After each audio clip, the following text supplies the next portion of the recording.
Audio Jungle.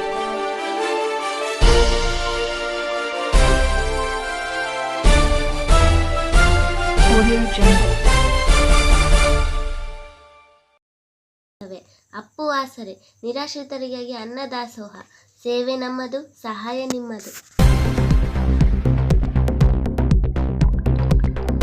ನಮಸ್ಕಾರ ವೀಕ್ಷಕರೇ, ಜನನಾಯಕ ಅಪ್ಪು ವಾಹಿನಿಗೆ ಸಮಸ್ತ ವೀಕ್ಷಕ ಬಂಧುಗೆ ಸ್ವಾಗತ.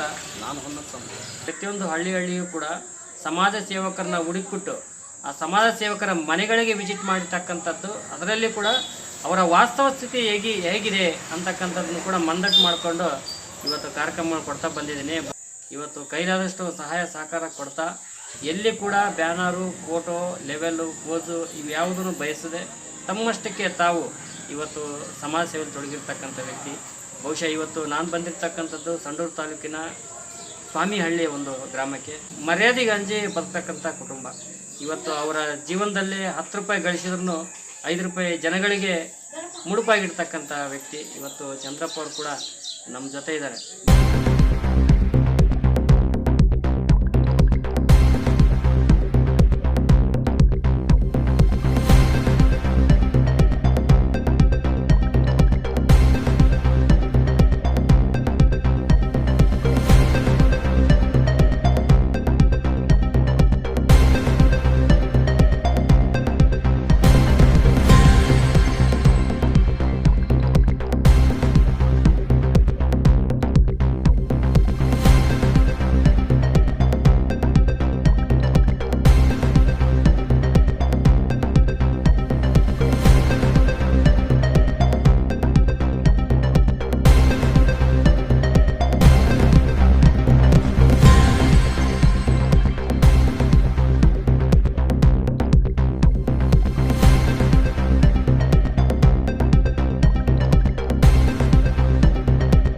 ಯಾರು ಸಮಾಜ ಸೇವೆ ಮಾಡೋದು?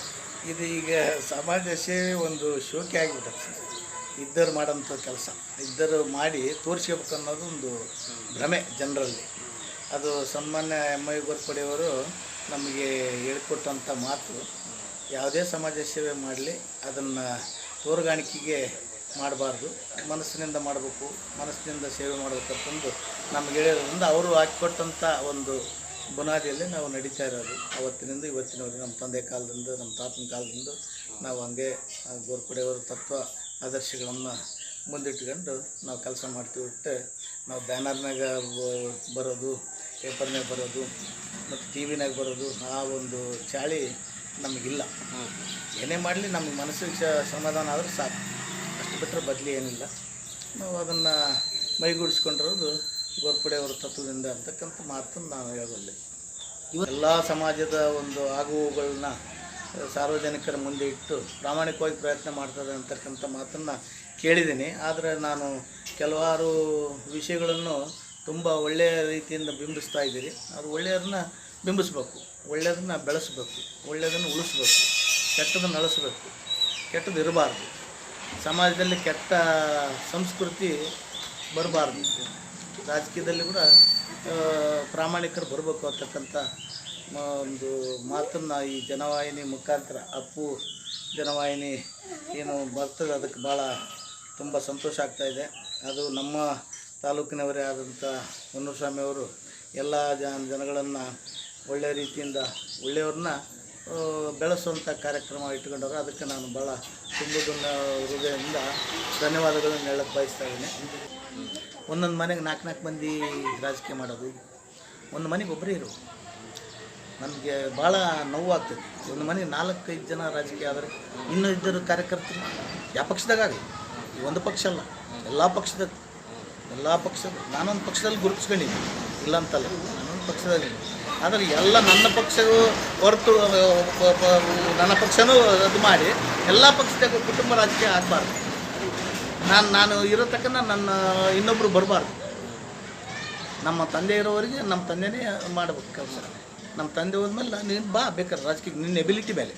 ನನ್ನ ಅದು ರೈಟ್ ಅಲ್ಲ, ನನ್ನ ಅದು ಹಕ್ಕಲ್ಲ. ರಾಜಕೀಯ ಇದು ಏನು ನಿನ್ನ ಶಕ್ತಿ, ನಿನ್ನ ಶಕ್ತಿ ಮೇಲೆ ಬರ್ಬೋದು. ಏನು ನಾನು ಪ್ರಜಾಪ್ರಭುತ್ವಕ್ಕೆ ಯಾರು ಬೇಕಾದ್ರೂ ಬರ್ಬೋದು. ಆಯಿತು, ಒಂದು ಮನೆಗೆ 4 ಮಂದಿ ಬರೋಕ್ಕೂ ಐತೆ, ಆ ಕಾನೂನು ತರಬೇಕು, ಆ ಕಾನೂನು ಅಡಾಪ್ಟ್ ಮಾಡಬೇಕು. ಸರಿಯಾದ ರೀತಿಯಿಂದ ಅದನ್ನು ಮನೆಗೊಬ್ಬರೇ ಅವನು ಇರೋವರೆಗೆ ಯಾರು ಬರಬಾರ್ದು. ಅವಾಗಲೇ ಪರಿಶುದ್ಧವಾದ ರಾಜಕೀಯ ಸಿಗುತ್ತೆ ಅಂತ. ಆಮೇಲೆ ಒಬ್ಬ MLA ಆಗಲಿ MP ಆಗಲಿ ತಾಲೂಕ್ ಪಂಚಾಯತ್ ಮೆಂಬರ್ ಆಗಲಿ ಜಿಲ್ಲಾ ಪಂಚಾಯತ್ 2 ಸಲ ಆಗಬೇಕು, ಒಂದೇ ಸಲ ಆಗ್ಬೇಕು ಅನ್ನೋದು. ಆದರೂ ಕೆಲವು ಬಿಟ್ಟಿರ್ತೀವಿ, ಇನ್ನೂ ಉಳಿದ ಕೆಲಸ ಮಾಡಬೇಕು ಅಂತ ಹೇಳ್ತಾರಲ್ಲ. 2 ಟರ್ಮ್ ಏನು ಅಮೇರಿಕದಾಗ ಇದೆಯಲ್ಲ ಆ ಟರ್ಮ್, 2 ಟರ್ಮ್ ರಾಜಕೀಯ ಬದಲಾವಣೆ ಆಗಬೇಕು, ಎಲೆಕ್ಷನ್ ಬದಲಾವಣೆ ಆಗಬೇಕು, ಚುನಾವಣೆ ಬದಲಾವಣೆ ಆಗಬೇಕು. ನಾವು ಈಗ ಚುನಾವಣೆಯಲ್ಲಿ ವೋಟರ್ಸೇ ನಾವೇ ತಪ್ಪು ಮಾಡ್ತಾಯಿದ್ವಿ. ನಾವು ವೋಟರ್ಸೇ ತಪ್ಪು ಮಾಡ್ತಾಯಿದ್ವಿ. ದುಡ್ಡು ತಂದು ಓಟ್ ಹಾಕ್ತೀವಿ, ದುಡ್ಡು ತಂದು ಓಟ್ ಎಲ್ಲಿವರೆಗೆ ದುಡ್ಡು ತಂದು ಓಟ್ ಹಾಕೋದಲ್ಲೋ, ಇನ್ನು ದುಡ್ಡು ಬೇಡ ಅಂಬೋದಲ್ಲೋ ಅಲ್ಲಿವರೆಗೆ ಇದು ಕಲುಷಿತ ಕೆಟ್ಟ ಒಂದು ಸಂಸ್ಕೃತಿ. ಇದು ಆಗಬಾರ್ದು. ಎಲೆಕ್ಟ್ರಿಕಲ್ ಸುಧಾರಣೆ, ಚುನಾವಣಾ ಸುಧಾರಣೆಗಳು ಮತ್ತು ರಾಜಕೀಯ ಬದಲಾವಣೆ, ಮತದಾನದ ಹಕ್ಕು ಕಂಪಲ್ಸರಿ ಮಾಡಬೇಕು. ಮತದಾನದ ಹಕ್ಕು ಕಂಪಲ್ಸರಿ ಮಾಡಬೇಕು. ಮತದಾನ ಮಾಡಲಿಲ್ಲ ಅಂದರೆ ಅವನಿಗೆ ಯಾವ ಫೆಸಿಲಿಟಿ ಕೊಡಬಾರ್ದು. ರಾಜಕೀಯವಾಗಿ ಆರ್ಥಿಕವಾಗಿ ಯಾವ ಫೆಸಿಲಿಟಿ ಬರಬಾರ್ದು. ಇದು ನನ್ನ ಅಭಿಪ್ರಾಯ. ಆಗ ಮಾತ್ರ ಒಳ್ಳೆಯನ ಆರಿಸ್ಲಿಕ್ಕೆ ಸಾಧ್ಯ ಇದೆ. ಈಗ ಎಜುಕೇಟೆಡ್ಸು ರಜೆ ಹಾಕಿ ಹೋಗಿಬಿಡ್ತಾರೆ ಊರುಗಳಿಗೆ, ಬೇರೆ ಊರುಗಳಿಗೆಲ್ಲ ಟೂರ್ ಹೋಗ್ತಾರೆ, ಎಲೆಕ್ಷನ್ನಾಗ ಓಟ್ ಹಾಕಲ್ಲ. ಪ್ರಜ್ಞಾವಂತರ 5% 10% ಹಾಕಿದ್ರೆ ಒಳ್ಳೆಯ ಆಯ್ಕೆ ಮಾಡ್ತಾರೆ. ಎಲ್ಲರೂ ಕರಪ್ಷನ್ ಇಲ್ಲ, ಎಲ್ಲ ಜನರು ಕರಪ್ಷನ್ ಇಲ್ಲ. ನಾವು ಯಾರು ಬಿಡ್ತೀವಿ ಇವತ್ತು? ನಾವು ನಮ್ಮಲ್ಲಿ ನಮ್ಮ ಜನಗಳು ಯಾರು ಬಿಟ್ಟಾರೆ ದುಡ್ಡು? 3 ಪಾರ್ಟಿ ಕಡೆಯಿಂದ ತಗೊಂತಾರೆ. 3 ಪಾರ್ಟಿ ಕಡೆಯಿಂದ ಯಾರು ಬೇಡ ಮೊದಲು. ಹಂಗೆ ಬಂದ್ಬಿಟ್ಟದ ಪರಿಸ್ಥಿತಿ. ನೀನು ರೊಕ್ಕಿಲ್ಲದ ಯಾಕೆ ನಿಂದಿರ್ತಿ? ರೊಕ್ಕಿದ್ದ ನಿಂದಿರ್ಬೇಕಪ್ಪ ಅಂತ ನಾವು ಹೇಳ್ತೀವಿ. ಅದಾಗಬಾರ್ದು. ರೊಕ್ಕಿಲ್ದನ್ನು ಬರ್ಬೇಕು ರಾಜಕೀಯಕ್ಕೆ. ಈ ರಾಜಕೀಯದ ಮನೆ ಮಂದಿಯೆಲ್ಲ ರಾಜಕೀಯ ಮಾಡಬಾರ್ದು. ಅದು ವಿರೋಧ. ನಾನು ಎಲ್ಲ ಪಕ್ಷದಲ್ಲೇ, ಯಾವ ಪಕ್ಷದಲ್ಲ, ಎಲ್ಲ ಪಕ್ಷದಲ್ಲಿ ಇದು ಕಾಣ್ತಾ ಇದೆ, ಈ ಒಂದು ವ್ಯವಸ್ಥೆ ಕಾಣ್ತಾ ಇದೆ. ಈಗ ನಡ್ರಿ, ಈಗೇನು 28 ಲೋಕಸಭಾ ಕ್ಷೇತ್ರದಲ್ಲಿ 18 ಕ್ಷೇತ್ರದಲ್ಲಿ ಮನೆಗಳವರಿಗೆ ರಾಜಕಾರಣಿಗಳಾಗ ಮನೆ ಹಿನ್ನೆಲೆ ಮನೆಯ ಕುಟುಂಬದಿಂದ ಎಲ್ಲ ಪಕ್ಷದಲ್ಲಿ. ಮತ್ತು ಯಾರು ಮಾಡಬೇಕು? ಇದು ತರ್ರಿ, ಕೇಂದ್ರದಲ್ಲಿ ಸಂವಿಧಾನ ತಿದ್ದುಪಡಿ ಮಾಡಿರಿ, ತಿದ್ದುಪಡಿ ಮಾಡೋಕ್ಕೆ ಅವಕಾಶ ಐತೆ. ಮನಸ್ಸು ಮಾಡ್ತಾ ಇಲ್ಲ ಯಾರು. ಈಗ MP MLAಗಳು ಇವರೆಲ್ಲರೂ ಏನು ಸ್ಯಾಲ್ರಿ ಇವೆಲ್ಲ ಇದಾವಲ್ಲ, ಅವರು ಮನಸ್ಸೋ 200 ಪಟ್ಟು ಹೆಚ್ಚಿಗೆಂತಾರಂತೆ. ಈ ಪೆನ್ಷನ್ ಕೊಡ್ತಾರಲ್ಲ, ಅವ್ರೇನು ಭಿಕ್ಷುಕರ? ಪೆನ್ಷನ್ ಯಾಕೆ ಕೊಡಬೇಕು? ಅದಲ್ಲ ಸರ್, ನನ್ನ ವೈಯಕ್ತಿಕ ಅಭಿಪ್ರಾಯ. ಮತ್ತು ಇದು ತೆರಿಗೆ, ರೈತರ ತೆರಿಗೆ ಅಲ್ಲ, ಈ ಮತ್ತು ಯಾರದೇ ತೆರಿಗೆ? ಅದು ರೈತರದೇ, ಜನಸಾಮಾನ್ಯರದೇ. ಮತ್ತು ಏನು ಬೇಕಾದ್ರೆ ಮಾಡೋಕ್ಕಾಗ್ತಾರೆ. ಈಗ ಕುಟುಂಬ ರಾಜಕಾರಣ, ದುಡ್ಡಿನ ರಾಜಕಾರಣ. ಈ ದುಡ್ಡಿನ ರಾಜಕಾರಣ ಹೋಗ್ಬೇಕಂದ್ರೆ ಎಲ್ಲರೂ ಪ್ರಜ್ಞಾವಂತರಾಗಬೇಕು. ಇದು ಎಲೆಕ್ಷನ್ಗೆ ಅಂತಲ್ಲ, ಗೆದ್ದರು ಸೋತಂಗೆ, ಸೋತರು ಸತ್ತಂಗೆ. ಈ ಅಭಿಪ್ರಾಯ ಭಾಳ ನೋವಿನಿಂದ ಮಾತಾಡ್ತಾ ಇದ್ದೀನಿ. ಎಲ್ಲ ರಾಜಕಾರಣಿಗಳು ಇದ್ರಾಗ ಬದ್ಧ ಇರಬೇಕು. ಎಲ್ಲರೂ ಪ್ರಮಾಣ ಮಾಡಬೇಕು, ಯಾರು ಕೊಡಬಾರ್ದು ರೊಕ್ಕ, ಜನರಿಗೆ ಯಾರು ಕೊಡಬಾರ್ದು. ನಾನು ಕೊಡಬಾರ್ದಂತಲೇ ಒಳಗೋಗಿ ಕೊಟ್ಟು ಬಂದು ನಾನು ಗೆಲ್ಲಬೇಕಲ್ಲ. ಗೆಲ್ಲ ಮಾನದಂಡ ಏನು? ನಿನ್ನ ನಡತೆ, ನಿನ್ನದೇನು, ನೀನು ಯಾವ ರೀತಿ ಇದೀ, ನಿನ್ನ ಎಲಿಜಿಬಿಲಿಟಿ ಏನು? ನಾನು 86ರಿಂದ ನೋಡಿನಿ ನಾನು ಎಲೆಕ್ಷನ್. 1986 MI ಗೋರ್ಪಡೆಯವ್ರು ಫಸ್ಟ್ ಎಲೆಕ್ಷನ್, ಬೈ ಎಲೆಕ್ಷನ್. 80ರಿಂದನೂ ಗೊತ್ತು MI ಗೋರ್ಪಡೆಯವ್ರು ನಿಂತಾಗ.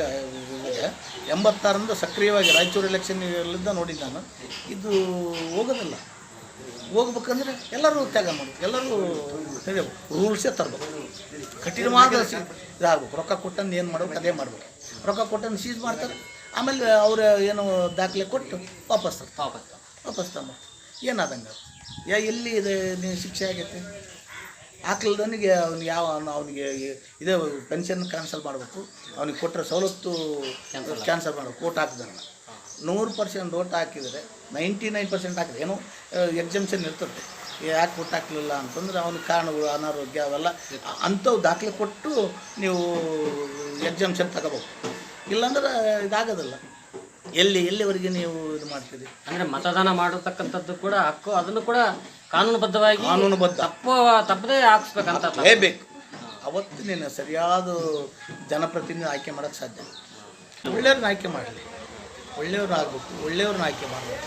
ದುಡ್ಡಿದ್ದನ್ನೇ ಒಂದು ಮಾನದಂಡ ಆಗಬಾರ್ದು, ದುಡ್ಡಿಲ್ದನ್ನು ಮಾನದಂಡ ಆಗಬಾರ್ದು. ಎಲ್ಲ ಇದ್ರಾಗ ಎಲ್ಲ ಪಕ್ಷಗಳಿಗೆ ಕೊಡ್ರಿ, ಅವ್ರಿಗೆ ಅವಕಾಶ ಕೊಡ್ರಿ. ಒಳ್ಳೆಯವರಿಗೆ ಅವಕಾಶ. ಒಳ್ಳೆಯವ್ರಿಗೆ ಅವಕಾಶ ಎಮ್ ಎಲ್ ಎ ಆದರೆ ಮನೆಯಾಗ Z P member, M L A ಆದ್ರೆ ಮನೆಯಾಗ ಟಿ ಪಿ ಮೆಂಬರ್, ಇವೆಲ್ಲ ಅಲ್ಲ. ಕೊಡ್ರಿ ಕಾರ್ಯಕರ್ತರು ಕೊಡ್ರಿ. ತಪ್ಪೇನು ರೀ? ಏನು ತಪ್ಪಿದೆ? ಅಂದರೆ ಕಾರ್ಯಕರ್ತರು ಆಗ ನಾವು ನೋಡೋಕೆ ಹೋದರೆ ಭಾಳಷ್ಟು ಮನೆ ದುಡ್ಡು ಖರ್ಚು ಮಾಡಿ ದುಡಿರ್ತಕ್ಕಂಥವ್ರು ಕಾರ್ಯಕರ್ತರು ಕೂಡ ಇದ್ದಾರೆ ಅಂತ. ಇದ್ದಾರೆ 100%. ಅವರಿಂದ ಪಕ್ಷ ಉಳಿದಿರೋದು, ಅವರಿಂದ ಪಕ್ಷ ಉಳಿದ್ರು. ಅವ್ರು ಇವತ್ತು ಅದಕ್ಕೆ ಒಗ್ಗಂಬಿಟ್ಟಾರ, ನಮ್ಮನ್ನು ನಡೆಯೋದಿಲ್ಲಪ್ಪ, ಅವರೆಲ್ಲ ಆ ರೀತಿ ಇದ್ದಾರೆ. ಮತ್ತು ನಾವೇನು ಮಾಡೋಕ್ಕಾಗುತ್ತೆ? ಮತ್ತು ಆಗಲಿ, ಸುಧಾರಣೆ ಆಗ್ಬೇಕು ಆಗತಕ್ಕನ್ನ ಇಷ್ಟೇ. ಇದು ಒಳ್ಳೆ ಜನ ಬರಬೇಕು. ಈ ಒಳ್ಳೆ ಜನ ಮನೆಗಿರಬಾರ್ದು, ಒಳ್ಳೆ ಜನ ರಾಜಕೀಯಕ್ಕೆ ಬರ್ಬೇಕು. ದುಡ್ಡಿರೋಂಥವ್ರು ಅಂತಂದ್ರೆ ಬರೀ ದುಡ್ಡು ಮಾಡೋಕ್ಕೆ ಬರಬಾರ್ದು. ದುಡ್ಡಿರೋರು ರಾಜಕೀಯಕ್ಕೆ ಬರಬೇಕು, ಸಮಾಜ ಸೇವೆ ಮಾಡೋಂಥ ಮನೋಭಾವ ಇಟ್ಕೊಂಡು ಬರಬೇಕು. ದುಡ್ಡು ಮಾಡೋಂಥ ಮನೋಭಾವ ಇಟ್ಕೊಂಡು ಬರಬಾರ್ದು. ಅವ್ರಿಗೆ ಬೇಕು, ದುಡ್ಡಿರೋರು ಬೇಕು. ಸಮಾಜಕ್ಕೆ ಅವ್ರು ಚೆಲ್ಲಿ, ಸಮಾಜಕ್ಕೆ ಕೊಡ್ರಿ, ಕೊಡುಗೆ ಮಾಡಿರಿ, ನಿಮ್ಮ ತಗೈತಲ್ಲ ದಾನ ಮಾಡಿರಿ, ತಪ್ಪೇನಿದೆ? ಒಳ್ಳೆಯವ್ರು ಬರಲಿ ರಾಜಕೀಯಕ್ಕೆ. ಮನೆಗೆ ಒಳ್ಳೆಯವ್ರು ಮನೆಗೆ ಕುಂತ್ರೆ ಕೆಟ್ಟವ್ರು ಎದ್ದೇಳ್ತಾರೆ, ಕೆಟ್ಟವ್ರು ಎದ್ದೇಳೋದು ಕೊಂಡ್ರು ಎದ್ದೇಳ್ತಾರೆ. ಒಳ್ಳೆಯವ್ರು ಎಂದು ಕುದುರಬಾರ್ದು. ಗೋರ್ಪಡ್ರೆ ಇದನ್ನೇ ಹೇಳ್ತದೆ, ಗೋರ್ಪಡ್ರೆ ಹೇಳಿದ್ದು ಒಳ್ಳೆಯವ್ರ ಮನೆಗೆ ಕುದುರಬಾರ್ದು, ಒಳ್ಳೆಯವ್ರು ರಾಜಕೀಯಕ್ಕೆ ಬರ್ಬೇಕು, ಒಳ್ಳೆ ಮನೋಭಾವದಿಂದ ಇರ್ತದೆ. ಇಲ್ಲದ್ರೆ ಪುಂಡ್ರು ಹೆಚ್ಚಾಗ್ತದಂತ ನಮ್ಮ ಭಾವನೆ. ಹೌದಲ್ಲ? ಕರೆಕ್ಟ್ ಅಲ್ಲ ಸರ್?